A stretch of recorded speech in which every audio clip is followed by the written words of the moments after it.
hinjedun gaafa gaddeer kan teenallee gaddeeritti haasumtu bu'aan buusu bara asirraa iyyaa oolan malee bu'aan buusu hin jiru. Qoyme anolee waa isii gaafadha. Hani ati maal barbaadde deemaa takkaraakarta akka dhaabattee maal barbaaddeet? Ana wajji si jammarlee shee asoo itoo jaarsa keetti walloodhaati kaakkaatti afaan battee takkaraakarta. Walloof takkaraakaraan jiru namitti na dhageeffadhu. Walloof namitti si wasak. Warra arrabni badheesi na ofiisi. Lejjisee.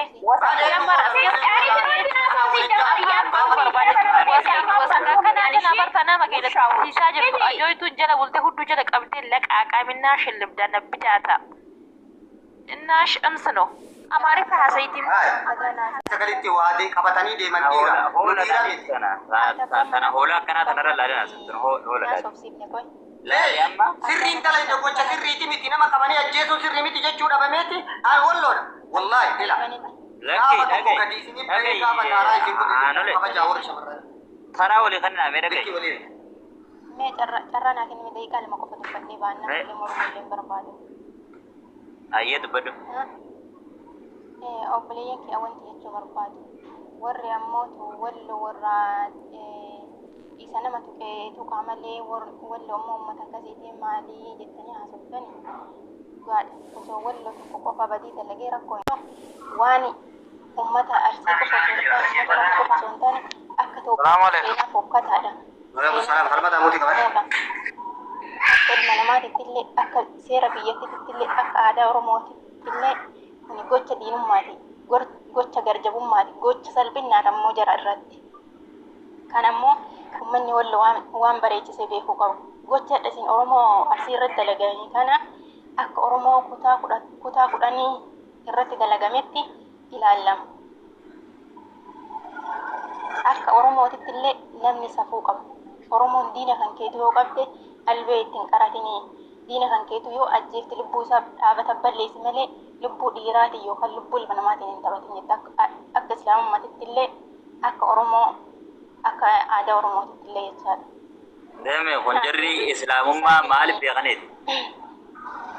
Ila kun isaan lubbuu namaarra dhaabbatanii albee itti qaratan naafootti rakkoo hin qabu. Garuu ammoo isaan kun akka Oromoo kutaa 11tti maaltu isaan eeggata boru sanillee beekuu qabdan. Kuni uummata wallooti jechuudha. Isin ammoo wanti isin asirratti dubbachuu qabdan dhimmi hafarsootii fi dhimmi miskiinni albee itti qaratame wal bira qabamee madaalamuu hin qabu abadan. Kana wal bira qabdanii ilaalina. Hafarsoon dhimmi hafarsooti. Kana jedhaa jirra bara. Dhimmi arrabaa dhimma arrabaati. Siyaasatti illee fayyadama. Miiraan illee hin deemina. Yeroo tokko miiraan deemuuni kallachaan dhagan nama buufti. Akka uummata walloo kana jechaadha. Uummanni walloo amma kallachaan dhagabbu'e. Kallachaan dhagabbuun maali?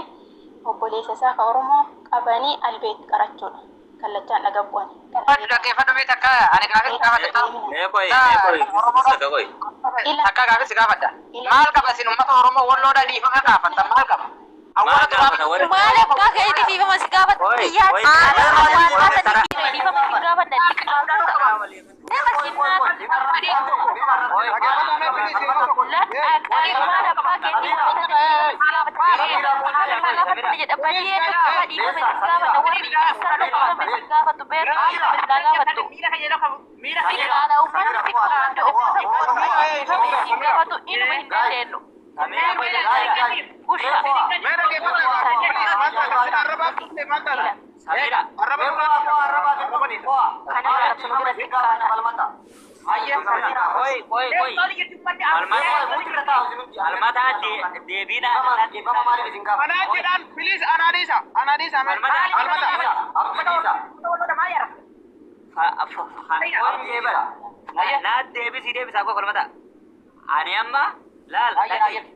Ani harargel ani arsille miti wallolle miti.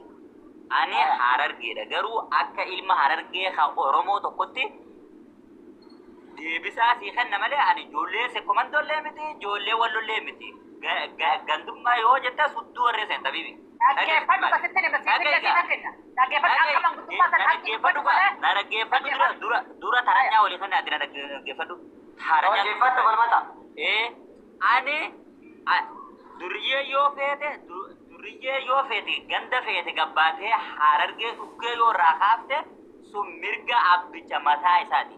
Ijoollee sekkumandoo yoo gabbee tokko baalageen isaanii harargeen akkana jettee muka hudduu yoo nu kaa'e dhimmicha baalagee saniiti malee warra sekkumandoo wanni sillaa dhaggeeffannoo asirratti maali isi warri walloodha namni gootummaa isinii kennee heeji nummaa isinii kennee namni gartee waa hundaanuu isin bira dhaabbataa turellee dhibbarraa dhibbatti Oromoo kutaa 11 keessa ijoollee sekkumandoodha.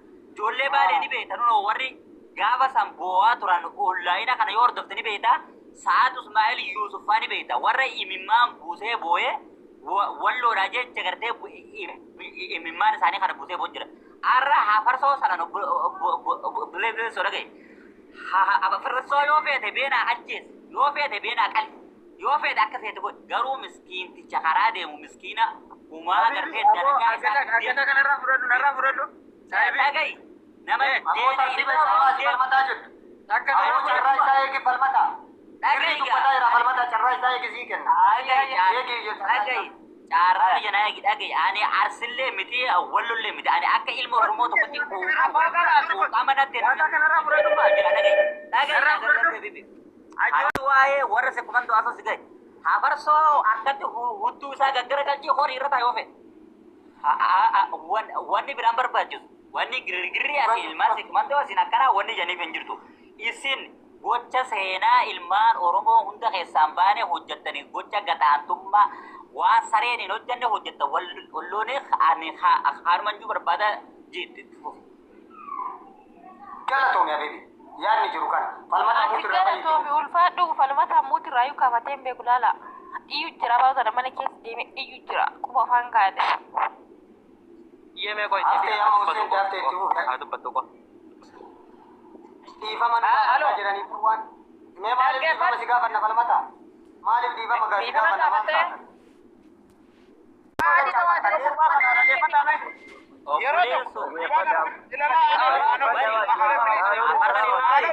Bilis mere geeffata miira keessan seeninaati. Kiyyaana kun horiidha inni horiidha.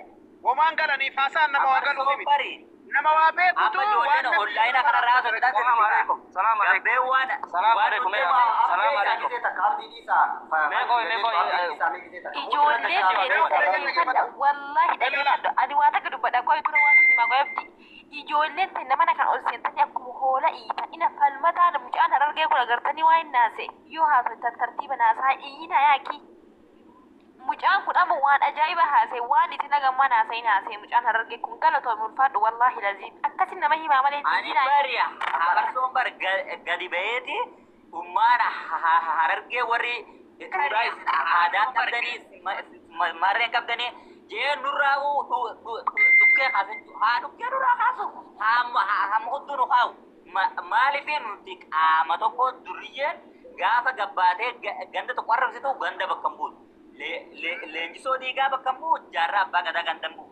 Har'a gabbanii akka dubartiitti nama shaniin miskiina dalagataa deemu qaaba qabanii nuti walloon hudduu harree seena namni gootummaa kanneefiyyuu ilmaan sekkumandooti hudduu harree seena.